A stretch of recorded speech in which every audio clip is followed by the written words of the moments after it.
বাড়িতে মেজদি শেষদি দুজনেই এসেছিলো, সেজন্য আমি বানিয়েছিলাম একটু বিরিয়ানি। আর রিসেন্ট আমি বিরিয়ানিতেই পুদিনা পাতা দিচ্ছি একটু করে, আর যার জন্য ফ্লেভারটা দারুণ আসছে। আমি নর্মালি একদম মশলা মাখিয়েই বিরিয়ানিটা বানাই, আর বিরিয়ানি কষার সময় একটু বেরেস্তা গুঁড়োও দিই, আর এরকম খেয়েও নিই। বেরেস্তা খেতে আমার দারুণ লাগে। আর এই দেখো বেরেস্তাটা দেওয়ার পরে কালারটা কিন্তু দুর্দান্ত এসছে।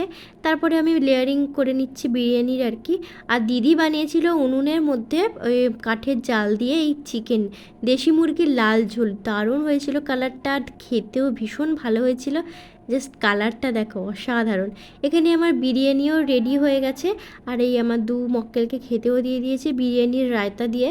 আর যা ভালোবেসে খাচ্ছিল ওদের দেখেও মানে শান্তি। আর এনার নাচ তো থামছেই না, নাচটা দেখো কি করে কর।